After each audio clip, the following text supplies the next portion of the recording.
Partons maintenant à la découverte du village viticole de Chablis. Surnommé la porte d'or de la Bourgogne, Chablis est entouré d'un vignoble particulier et son vin s'exportait déjà au Moyen-Âge. Traversé par le Serein, le bourg médiéval foisonne d'édifices remarquables, comme la somptueuse collégiale Saint-Martin, une église qui témoigne de la riche histoire monastique de Chablis, rythmée depuis des siècles par la récolte du raisin. Retrouvons Cathy, notre guide. Bonjour, bienvenue à Chablis, suivez-moi. C'est une figure locale de la vie associative de sa commune. Chablis, c'est déjà la nature. On habite tous au pied des vignes, pratiquement. C'est une douceur de vivre, en fait. Salut Jean-Paul. Salut Cathy, comment tu vas aujourd'hui? Chablisien de naissance, Jean-Paul a toujours vécu dans les vignes. Retraité, il connaît l'histoire de son village sur le bout des doigts. Alors en 867, le roi de France Charles le Chauve donne la petite ville de Chablis aux moines de Saint-Martin de Tours qui fuyaient les Normands. Ces moines vont alors recevoir des dons et des héritages, notamment en vigne. Peu à peu, les religieux vont prendre à leur compte la production de vin. Un vin qui va séduire les rois de France et s'exporter dans toute l'Europe grâce au savoir-faire des moines. Suivons Jean-Paul et Cathy dans l'Obédiencerie, un magnifique monastère dont les premières fondations dateraient du 9e siècle. Ici, entre deux prières, les moines élaboraient leur propre vin. Alors tu vois Cathy, là c'est un magnifique pressoir à abattage. Oh, c'est superbe. Ces anciens pressoirs-là étaient fabriqués du XIIIe siècle jusqu'au XVIIIe siècle. C'est un pressoir qui est encore dans son jus, il est encore en état de fonctionner. Alors il fallait une dizaine d'hommes pour faire fonctionner ce pressoir. Je pensais que c'était plus difficile. Et on y arrive. Oh, c'est impressionnant. L'histoire monastique de Chablis s'illustre aussi juste en face de l'Obédiencerie avec la majestueuse collégiale Saint-Martin, classée monument historique. Érigé au XIIe siècle, ce joyau de style gothique recèle de nombreux trésors.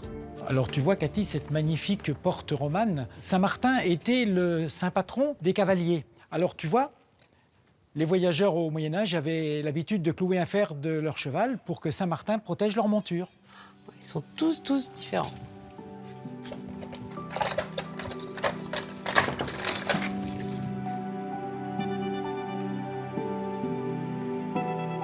On appelle cette église une collégiale parce qu'elle était confiée à un collège de chanoines.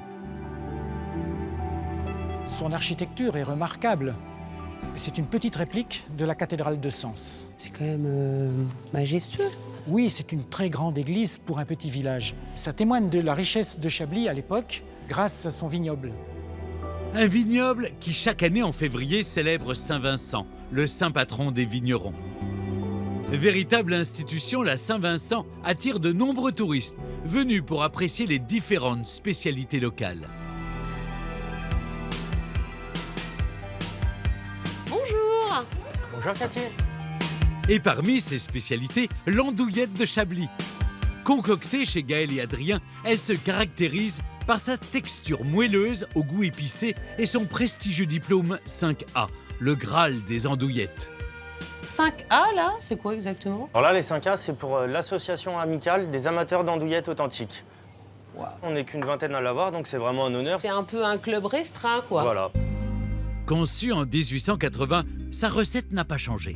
L'andouillette de Chablis se dresse entièrement à la main. Prenez des intestins de porc, ajoutez une fine tranche de lard, quelques épices, un mélange de persil et d'oignon, enroulez, puis enfilez le tout. Et après 12 heures de cuisson, voici l'authentique andouillette de Chablis, fin prête pour la dégustation. Quittons Cathy et prenons de la hauteur jusqu'au panorama des Lys.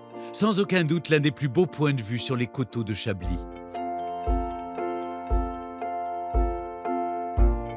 Parisien passionné de vin, Franck a quitté la capitale en 2008 pour devenir guide viticole dans le vignoble de Chablis. Ici, on aperçoit une grosse partie du Chablisien, qui est constitué de 5500 hectares de vignes, c'est quand même un gros vignoble. Et à Chablis, c'est 500 familles qui cultivent tous ce vignoble. Donc on est tous connectés ici, de près ou de loin, à la vigne. Chaque année, Franck accueille des touristes du monde entier pour leur faire découvrir ces vignobles dont la terre regorge de surprises. Je vous ai amené des choses que j'ai trouvées dans la vigne.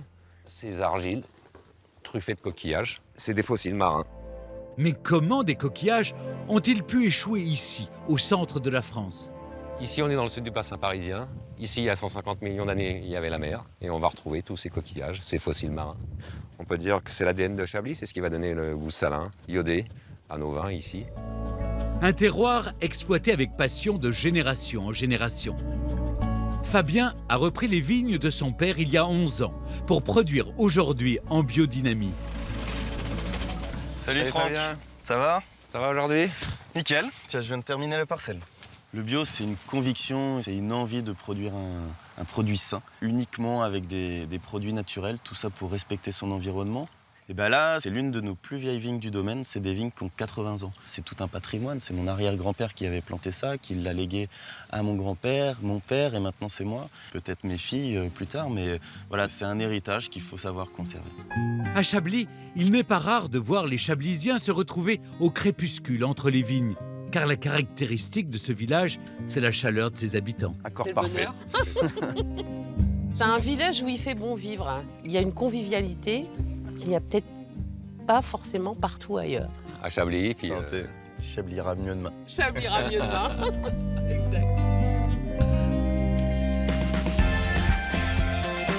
Pour goûter aux merveilles de Chablis, pénétrez le village par la porte Noël et contemplez la somptueuse collégiale Saint-Martin, avant de vous aventurer sur les hauteurs des Lys pour profiter d'une vue magnifique sur les grands crus chablisiens.